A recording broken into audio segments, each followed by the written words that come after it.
Hey everyone, I got an article I want to share. I've had the article about a week, haven't had a chance to get it on the site yet, but it will be going on the site now. It's to answer the question for those out there that don't believe that Rome can actually manipulate people's minds and control them to such an extent that they'll persecute and kill people if Rome says it's okay. All right? Headline, and this just came out, like I said, about a week or so ago. It says, water power cut off from Protestant families. All right? Scroll down a little bit here. We'll start right here. It says, officials in one Mexican village have turned off the water and electric services for more than 24 Protestant families for refusing to contribute financially to the local festivities being assembled by the traditional Catholic members of the community. Right? And this is nothing new in this respect. Rome has been doing this for decades, or actually for eons. But in modern times, they've been getting a little bit more bold. Back in 2001, I did a newsletter called Year 2001, Catholic Church Proclaims, Renounce Your Faith or Die. I did a radio spot on that too. 2 years later, and you can get to the radio link just by clicking there. It's an old radio broadcast that I did in regards to this, where Rome is the true terrorist. I mean, that's the fingerprint of Rome. But here is what I want to share here, is what we see happening in this article here is prophesied, okay? They can easily make people kill for Rome.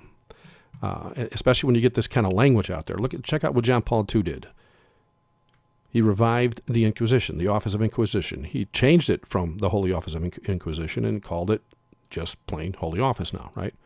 And Ratzinger ran it for him while he was still alive. And then, of course, later Ratzinger became Pope. And but check this out. This happened in Mexico, like I was saying, back in 2001, that we see happening now. Okay, it happened in 2001 as well.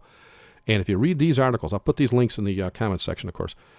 They were the officials in the city, as well as a lot of the Catholics that lived in the area, because they were all Catholics. Everybody there was Catholics, except a few families. Like in this particular case, 24 families were Roman Catholic. They left the Catholic Church. Well, the same thing happened here. And what they did is when they have this festival, which they make this fermented drink that's almost narcotic, everybody gets drunk. It's just debauchery. It's disgusting. It's just sin on top of sin. And these new Christians didn't want anything to do with that, so they got persecuted. They were threatening them with jail, expulsion, removal of public services such as water and drainage, and even death. They were threatening them with. Okay? And then here, some people ended up in jail for 36 hours. Some people ended up in jail for 48 hours.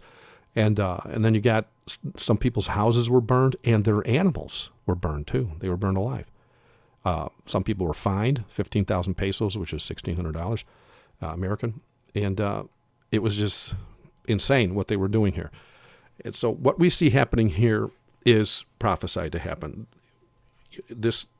I just wanted to put this out there to let the people know that seem to think that it's impossible in today's day to get people like this to kill and threaten to kill and even jail people and fine them because they refuse to do what the Vatican wants them to do in regards to getting drunk and partying hardy. And if they'll do it for this, they're going to do it for like when the calamities get worse and they want to pass the Sunday laws to try and shut us up and all that, and so, of course, they won't say that's why they're passing the Sunday laws. They're going to say they're passing the Sunday laws to stop the calamities because they're going to be going off the chart like they have already started doing thanks to Fukushima and what they did when they sprayed the Corexit on the Gulf oil spill. And, that stuff's still bothering us now. Your weather patterns are all messed up now because what they did there.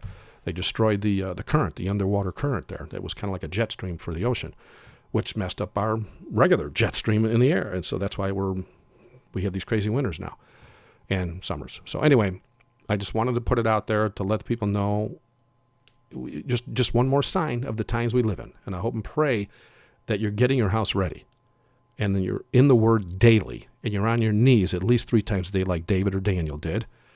And please share this with as many as you possibly can. Please subscribe, and thanks for watching. God bless.